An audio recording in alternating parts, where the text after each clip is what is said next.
тими миллии футболи Тоҷикистон дар бозии охири марҳилаи дуюми интихобии чемпионати ҷаҳон 2026 бо мунтахаби Покистон сабқат намуд.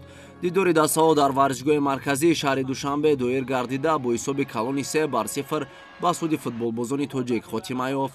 новобаста аз он ки бозигарони мо имкони ба марҳилаи сеюм гузаштанро аз даст доданд, аммо дар муқобили Покистон бозии зебову диданиро ба намоиш гузоштанд. аз оғози рақобат шогирдони Гела Шекиладзе зуд ба хати ҳамла мегузаштанд ва дар назди дарвозаи рақиб ҳолатҳои хатарнокро созмон медоданд.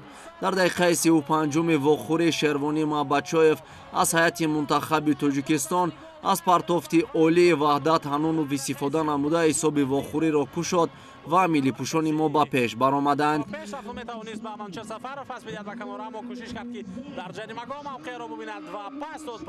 бо гузораи 3 дақиқа аз голи Шервонӣ Шаҳром Самиев низ ба задани гол муваффақ гардид, аммо довар офсайдро ба қайд гирифта голи футболбози тоҷикро бекор намуд.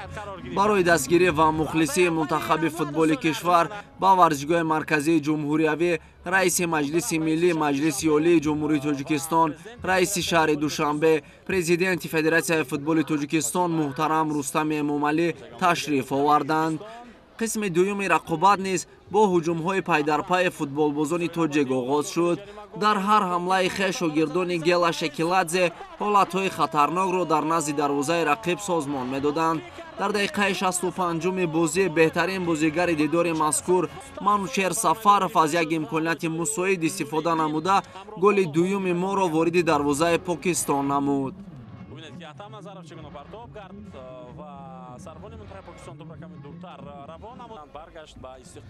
дар дақиқаи 70-уми вохӯрӣ яке аз ҳимоятгарони муваффақи тими миллии футболи Тоҷикистон Ваҳдат Ҳанунов бо маҳорати волои хеш аз масофаи дур бо зарбаи қавии хеш голи зебоеро ба самар расонид ва ҳисоби вохӯрӣ 3-0 шуд.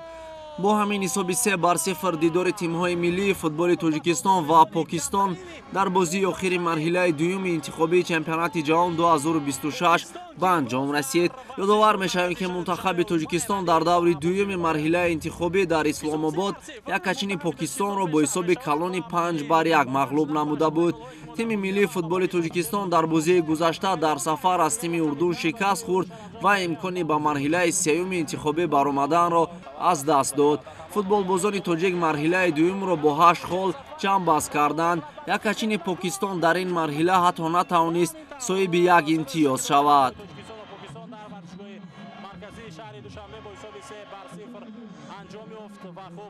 این پیروزی رو با کل مخلصان فوتبال میهن تبریک میگیم.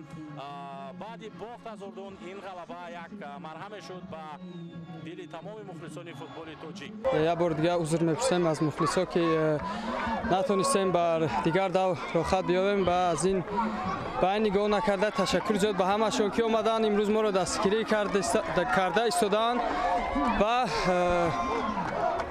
ما و استاد مربیان بچه‌ها در راهی راست هستیم. خدا خواهد تیاری خوب می‌بینیم، نتیجه خوب خدا خواهد نشان می‌دیم. рақобати дигари гурӯҳи ҷ миёни мунтахабҳои Арабистони Саудия ва Урдун бо ҳисоби 1-2 ба суди урдуниҳо хотима ёфт. бо ҳамин тартиб аз гурӯҳи ҷ Урдун ва Арабистони Саудия бо дарёфти 13 холӣ ба марҳилаи сеюми интихобии чемпионати ҷаҳон 2026 баромаданд. дар баробари мунтахабҳои Урдун ва Арабистони Саудия чунин дастаҳо ба марҳилаи сеюми интихобии ҷоми ҷаҳон 2026 роҳ ёфтанд. аз гурӯҳи А Қатар бо Кувейт, аз гурӯҳи Б Ҷопон бо Кореяи Шимолӣ, аз гурӯҳи С Кореяи Ҷанубӣ бо Чин, Умон бо Қирғизистон аз гурӯҳи Д, Эрон ва Узбекистон аз гурӯҳи И, аз гурӯҳи Ф дастаҳои Ироқ ва Индонезия, аз гурӯҳи H Амироти Муттаҳидаи Араб ва Баҳрайн ва дар гурӯҳи И мунтахабҳои Австралия ва Фаластин мақомҳои аввал ва дуюмро соҳиб гардида ба марҳилаи сеюми интихобии ҷоми ҷаҳон 2026 баромаданд. در نشست مطبوعاتی بعد از بازی منتخب‌های تاجیکستان و پاکستان ابتدا سرمربی یکچین فوتبال پاکستان متخصص بریتانیایی استیون کانستانتین اندیشه‌های خود را پیرامون این واخوری بیان داشت. من پیش از همه از نیروهای حربی هوایی پاکستان سپاسگزارم که مساعدت نمودند که تا فوتبالبازان ما به دوشنبه آمده رسند، وگرنه ما مجبور بودیم که تا مقابل تاجیکستان که یکی از دسته‌های قوی به حساب می‌رود 7 نفره بازی کنیم. ما امروز انتظار داشتیم که تیم ملی تاجیکستان بازیگران احتیاطی خویش را به میدان می‌برارد، ولی این طور نشد و بازیگران هیئت اولیه به میدان برآمده مقابل ما یک بازی بسیار هم خوب نشان دادند. پس از باخت با حساب 6-1 در بازی اول من فکر می‌کنم که با نتیجه 3-0 مغلوب شدن شهادت از آن می‌دهد که بازیگران ما در رقابت امروزه تلاش بیشتر کردند. من نه همچون سرمربی منتخب پاکستان بلکه همچون یک نفر عادی از فدراسیون فوتبال تاجیکستان و دیگر شخصان مسئول به خاطر دستگیری و مهمانداری همه‌جانبه اظهار سپاس بگویم. سپس سرمربی منتخب تاجیکستان متخصص گورجی گلشکلادزه و بهترین بازیگر این واخوری منوچهر سفارف در نشست مطبوعاتی ابراز اندیشه نمودند. منوچهر قید کرد که ما از مخلصان تیم ملی میnnتداریم، زیرا نو بس از آنکه راحت مرحله بعدی را صاحب نشدیم، ولی امروز به ورزشگاه آمده ما را دستگیری کردند.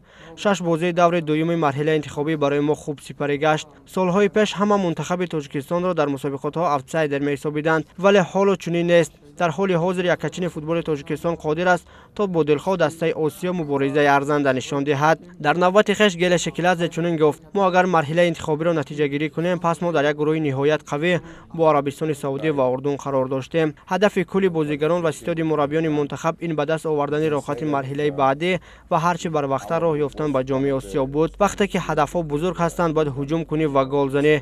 متاسفانه ما از امکاناتها خوب استفاده کردن نتوانستیم. نتیجه ها در 3 سال اخیر در منتخب تاجیکستان خیلی خوب شدند. در جام آسیا تو به دور 4 نهایی راه یافتیم و من فکر میکنم که این یک دستاورد بزرگ است.